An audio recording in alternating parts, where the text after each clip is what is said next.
खोज में पिता की लांग गया वो अनजानी डगर, खुल गया पीपल के भीतर जादू का एक नया नगर। पशु पक्षी बोलने लगे, मिटा दिलों का सारा डर। वीर दीपक ने किया दुष्ट जादूगर पर वार प्रखर। पिता को बंधन से छुड़ाया, जीता प्रेम का सुंदर घर। हिम्मत से महक उठा खुशियों का अब सारा मंजर। शाम का समय था, दीपक की माँ कौशल्या चूल्हे पर खाना बना रही थी। तभी उनका 15 वर्षीय बेटा दीपक आंखों में उदासी लिए घर के अंदर आया।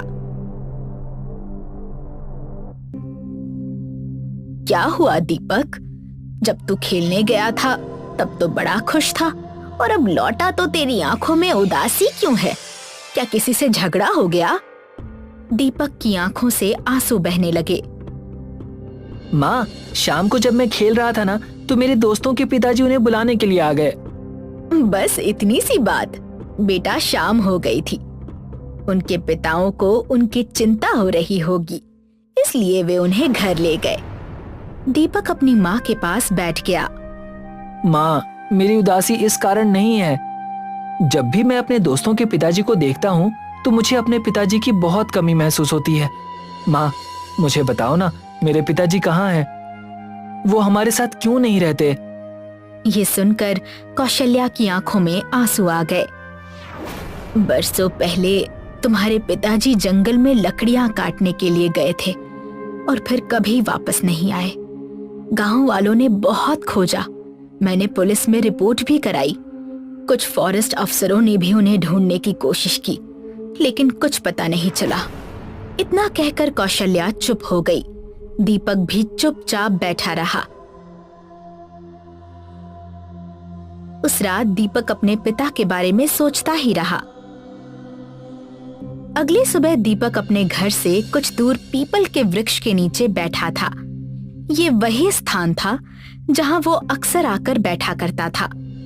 सुलेखा दौड़ते हुए आती है। अरे दीपक, तुम यहाँ क्यों बैठे हो? हम तुम्हें सब जगह ढूंढ रहे थे। आज तुम्हें खेलना नहीं है क्या? नहीं, मेरा खेलने का मन नहीं है। सुलेखा ये सुनकर चौंक गई। क्या बात है? ऐसा लग रहा है जैसे तुम बहुत गहरी सोच में डूबे हुए हो। कल मैंने माँ से अपने पिताजी के बारे में पूछा। माँ ने बताया कि पिताजी जंगल में लकड़ियां काटने गए थे और फिर आज तक लौटे ही नहीं। तब से मैं यही सोच रहा हूँ कि आखिर पिताजी गए कहाँ होंगे। लेकिन इस बात को तो बरसों बीत गए। जो भी हो, मैं जंगल में जाऊंगा और अपने पिताजी को ढूंढ लूंगा। ये सुनकर सुलेखा घबरा गई। नहीं दीपक, जंगल में अकेले जाने की गलती मत करना। मेरी माँ बताती है कि जंगल में कभी कभी बड़ी रहस्यमयी घटनाएं होती रहती हैं। इतना कहकर सुलेखा वहां से चली गई, लेकिन उसकी बात दीपक के मन में घर कर गई। धीरे धीरे कदमों से दीपक अपने घर पहुंचा। उसने बक्से से अपने पिता की तस्वीर निकाली और ध्यान से देखने लगा। पिताजी, मुझे आपकी बहुत याद आती है। आपकी बहुत कमी महसूस होती है। मैं आपको ढूंढ कर रहूंगा। इतना कहकर उसने तस्वीर अपनी जेब में रख ली। उसी दिन से दीपक ने अपने दोस्तों के साथ खेलना बंद कर दिया और रोज जंगल जाने लगा। दीपक रोज जंगल जाता, घंटों भटकता और फिर थक कर शाम को वापस लौट आता।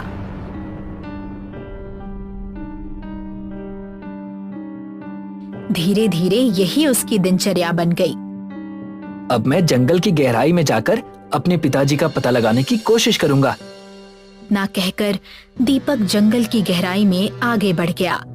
जैसे ही उसने अंदर कदम रखा, उसकी नजर सामने खड़े एक पुराने रहस्यमयी वृक्ष पर पड़ी। दीपक धीरे धीरे कदमों से उस विशाल वृक्ष के पास पहुंचा। वो उसके चारों ओर घूमने लगा। तभी अचानक वृक्ष के मोटे तने पर एक गोल रंग बिरंगा दरवाजा प्रकट हो गया। ये क्या? अचानक इस तने पर ये दरवाजा कैसे दिखाई देने लगा? ये तो बिल्कुल एक पोर्टल जैसा लग रहा है, जैसे हॉलीवुड की फिल्मों में दिखाया जाता है। अगले ही पल उस गोल दरवाजे के अंदर से एक विचित्र आवाज सुनाई देने लगी। दीपक की दिलचस्पी बढ़ गई। डर और उत्सुकता के बीच उसने साहस जुटाया और धीरे धीरे उस दरवाजे के अंदर प्रवेश कर गया। दरवाजे के अंदर प्रवेश करते ही दीपक ने खुद को एक दूसरे जंगल में पाया। ये जंगल पहले वाले जंगल से बिल्कुल अलग और अद्भुत था। ये तो बहुत ही सुंदर जंगल है। इस तरह का सुंदर जंगल तो मैंने अपने जीवन में कभी नहीं देखा। मुझे लग ही नहीं रहा जैसे मैं पृथ्वी पर हूँ। कितनी अजीब बात है, मेरे जंगल में अभी दोपहर का समय था और यहाँ सूरज ढल रहा है। आखिर ये कौन सा जंगल है? तभी अचानक उसके कानों में एक जोरदार गुर्राहट भरी आवाज गूंज उठी। दीपक डर गया। हे भगवान, ये तो किसी शेर की आवाज लग रही है। मुझे यहाँ से भागना चाहिए। दीपक वापस उसी दरवाजे की ओर मुड़ने ही वाला था कि तभी उसके कानों में एक धीमी आवाज टकराई। भागो मत, मेरी मदद करो, मैं घायल हूँ। दीपक चौंक गया। उसने इधर उधर देखा। यहाँ तो मुझे कोई दिखाई नहीं दे रहा। वो आवाज की दिशा में आगे बढ़ा। कुछ दूर जाने पर उसने देखा एक शेर घायल अवस्था में पेड़ के नीचे पड़ा कराह रहा था। मुझे ऐसे मत देखो, मेरी मदद करो। शेर को इंसानी आवाज में बोलते देख दीपक चौंक गया। हे भगवान, जंगली जानवर तो इंसानी आवाज में बात नहीं करते। ये मेरी दुनिया नहीं हो सकती। तुमने सही कहा, ये तुम्हारी पृथ्वी नहीं बल्कि एक दूसरा संसार है। यहाँ पशु पक्षी सब मनुष्य की आवाज में बातें करते हैं। तुम्हारी दुनिया के शेर खूंखार होते हैं, लेकिन हमारी दुनिया के शेर ऐसे नहीं होते। दीपक का डर थोड़ा कम हो गया। तो फिर तुम्हारे जंगल का राजा कौन होता है? हमारे जंगल का राजा भी शेर ही होता है। इसका मतलब एक बात तो समान है, हर दुनिया के जंगल का राजा शेर ही होता है। अब बताओ, मैं तुम्हारी कैसे मदद कर सकता हूँ? यहाँ से कुछ दूर एक तालाब के सामने एक गुफा है। उस गुफा के अंदर तुम्हें एक कछुआ मिलेगा। उससे कहना कि जंगल का राजा घायल है। वो तुम्हें जड़ी बूटियां देगा। इस जंगल की जड़ी बूटियों का ज्ञान केवल उसी कछुए के पास है। उन्हीं जड़ी बूटियों से मैं ठीक हो सकता हूँ। ठीक है, तुम चिंता मत करो, मैं अभी उस गुफा को ढूंढता हूँ। काफी दूर पैदल चलने के बाद दीपक को एक सुंदर तालाब दिखाई दिया। तालाब के सामने एक बहुत ही प्राचीन गुफा थी। लगता है यही वो गुफा है जिसके बारे में घायल शेर ने बताया था। दीपक गुफा के अंदर प्रवेश कर गया। अंदर उसने देखा एक बूढ़ा कछुआ शांत बैठा हुआ था। कौन हो तुम? तुम तो हमारी दुनिया के नहीं लगते। दीपक ने पूरी घटना कछुए को बता दी। मेरी दुनिया के एक पेड़ पर एक दरवाजा प्रकट हो गया। उसी दरवाजे के द्वार से मैं तुम्हारी दुनिया में आ गया। यहाँ आकर मुझे एक घायल शेर मिला। उसने मुझसे मदद मांगी। मैं किसी को भी दुख और तकलीफ में नहीं देख सकता। कछुए ने ध्यान से दीपक की ओर देखा। आओ मेरे साथ। यहाँ कुछ दूर एक झरना है जिसके किनारे जड़ी बूटियां उगती हैं। उन जड़ी बूटियों को मैं नहीं तोड़ सकता, लेकिन तुम तोड़ सकते हो क्योंकि तुम मनुष्य हो। इतना कहकर बूढ़ा कछुआ धीरे धीरे आगे बढ़ गया। दीपक भी उसके पीछे पीछे चल पड़ा। कछुआ दीपक को झरने के किनारे ले गया। झरने के आसपास अजीब और रंग बिरंगी चमकती जड़ी बूटियां उगी हुई थी। पूरा स्थान किसी जादुई लोक जैसा प्रतीत हो रहा था। इन रंग बिरंगी चमकती हुई जड़ी बूटियों को तोड़ लो, यही जंगल के राजा को ठीक कर सकती हैं। ये तो बड़ी ही विचित्र जड़ी बूटियां लग रही हैं। ये कैसी रंग बिरंगी चमक रही हैं? क्योंकि ये पृथ्वी नहीं है, यहाँ जड़ी बूटियां इसी तरह रंग बिरंगी चमकती हैं। दीपक ने कछुए की बताई हुई जड़ी बूटियां सावधानी से तोड़ ली और फिर उसके साथ शेर के पास लौट आया। शेर के घावों पर ये जड़ी बूटियां लगा दो। दीपक ने जड़ी बूटियां शेर के घावों पर लगा दी। कुछ ही देर में शेर ठीक होने लगा। अब मुझे जाना चाहिए, मेरी माँ मेरा इंतजार कर रही होगी। कछुआ धीरे धीरे दीपक के पास आया। नहीं, रुक जाओ, इस जंगल को तुम्हारी जरूरत है। जिस तरह तुमने शेर राजा की मदद की है, उससे लगता है कि तुम बहुत दयालु हो। तुम्हें यहाँ रुकना होगा। नहीं नहीं, मैं यहाँ नहीं रुक सकता। तुम्हारी दुनिया सुंदर है, लेकिन मैं इस दुनिया का नहीं हूँ। मुझे वापस जाना होगा। तुम समझ नहीं रहे, जैसे अभी शेर राजा घायल था, वैसे ही इस जंगल में कई पशु पक्षी घायल और बीमार हैं। तुम ही उनकी मदद कर सकते हो। तुम वही मनुष्य लगते हो जिसकी हमें प्रतीक्षा थी। क्या मतलब है तुम्हारा? हमारी दुनिया में एक भविष्यवाणी है। उसके अनुसार पृथ्वी से आने वाला एक बच्चा हमें मुसीबत से बचाएगा। जिस तरह तुमने शेर राजा की मदद की है, उससे लगता है कि तुम वही बच्चे हो। देखो, ये सब बातें मैंने फिल्मों में बहुत देखी हैं। मैं तो एक खास मकसद से जंगल में आया था, लेकिन अगर तुम कह रहे हो तो मैं कल फिर आऊंगा। इतना कहकर दीपक वापस उस गोल दरवाजे के अंदर गया और अपनी दुनिया में लौट आया। तू कहाँ चला गया था? मैं कब से तेरी राह देख रही थी। गांव में तेरे दोस्तों से पूछा तो उन्होंने कहा कि तू उनसे मिला ही नहीं। आखिर तू गया कहाँ था?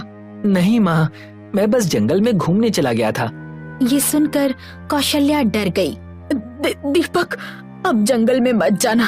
तुझे पता है ना कि तेरे पिताजी जंगल गए थे और वापस नहीं आए। तेरे पिताजी के जाने का दुख तो मैं सह गई, लेकिन तुझे नहीं खो सकती। दीपक चुप रहा और अपने कमरे में चला गया। पूरी रात वो उसी रहस्यमयी जंगल के बारे में सोचता रहा। बड़ी ही विचित्र बात है, मेरे आते ही फिर से ये गोल दरवाजा प्रकट हो गया। इतना कहकर दीपक दरवाजे के अंदर प्रवेश कर गया और अगले ही पल फिर उसी रहस्यमयी जंगल में पहुंच गया। लगता है तुम मेरा ही इंतजार कर रहे थे। तभी शेर राजा वहां आ गया। हाँ, क्योंकि हमारे जंगल के पशु पक्षी मुसीबत में हैं। चलो, उन्हें तुम्हारी मदद की जरूरत है। दीपक कछुए और शेर के साथ मिलकर जंगल के घायल पशु पक्षियों की मदद करने लगा, लेकिन उसने देखा कि उनमें से ज्यादातर घायल थे। समझ में नहीं आ रहा, तुम्हारे जंगल के इतने पशु पक्षी घायल क्यों हैं? अब मेरी बात ध्यान से सुनो। बरसों से हमारे जंगल पर एक जादूगर ने कब्जा कर रखा है। वही हमारी दुनिया के पशु पक्षियों को नुकसान पहुंचा रहा है। वो बहुत ताकतवर है।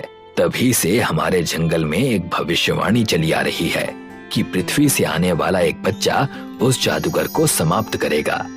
बरसों पहले एक मनुष्य यहाँ आया था। हमें लगा था कि वही भविष्यवाणी वाला मनुष्य है, लेकिन वो नहीं था। जादूगर ने उसे पकड़कर अपने महल में कैद कर लिया। क्या मुझसे पहले भी यहाँ कोई मनुष्य आया था? क्या वो भी मेरी तरह बच्चा ही था? नहीं, वो जवान था। शेर राजा उस मनुष्य का हुलिया बताने लगा। दीपक अचानक चौंक गया। अगले ही पल दीपक ने अपनी जेब से एक तस्वीर निकाली। क्या वो यही थे? शेर और कछुआ तस्वीर देखकर चौंक गए। हाँ, ये वही मनुष्य था, लेकिन इसकी तस्वीर तुम्हारे पास कैसे आई? दीपक की आंखों में आंसू आ गए। क्योंकि ये मेरे पिता हैं, जो बरसों पहले जंगल में गायब हो गए थे। इन्हीं को ढूंढने के लिए मैं जंगल में आया था और तुम्हारी दुनिया तक आ पहुंचा। ये सुनकर कछुआ गहरी सोच में डूब गया। नियति तुम्हें यहाँ तक ले आई है। अब मुझे पूरा विश्वास हो गया है, तुम ही वो भविष्यवाणी वाले बच्चे हो। कछुआ और शेर दीपक को जंगल के बीच बने एक विशाल रहस्यमयी महल के सामने ले आए। महल का वातावरण डरावना और रहस्य से भरा था, जैसे वर्षों से वहां किसी अंधेरी शक्ति का वास हो। यही वो महल है। जादूगर ने तुम्हारे पिता को इसी महल के अंदर कैद कर रखा है। वो भी तुम्हें यही मिलेंगे। उस जादूगर को केवल तुम ही हरा सकते हो। तुमने भविष्यवाणी में ये तो बताया कि कोई इंसानी बच्चा जादूगर को हराएगा, लेकिन ये नहीं बताया कि उसे कैसे हराएगा। हाँ, भविष्यवाणी में कहा गया है कि जब जादूगर उस बच्चे को नुकसान पहुंचाने की कोशिश करेगा, उसी क्षण वो पत्थर का बन जाएगा। दीपक कुछ देर गहरी सोच में डूब गया और फिर साहस जुटाकर महल के अंदर प्रवेश कर गया। महल के अंदर का वातावरण बेहद रहस्यमयी और डरावना था। हर कदम पर ऐसा लग रहा था जैसे वर्षों से वहां किसी अंधेरी शक्ति का वास हो। अचानक दीपक की नजर एक पिंजरे पर पड़ी, जिसमें उसका पिता कैद था। पिताजी, मैं आ गया। कौन हो तुम? पिताजी, मैं आपका बेटा दीपक हूँ। दीपक ने तुरंत जेब से तस्वीर निकाली। देखिए पिताजी, ये आप ही हैं। मैं आपको ढूंढता हुआ यहाँ आया हूँ। मेरे बेटे, तुम इतने बड़े हो गए।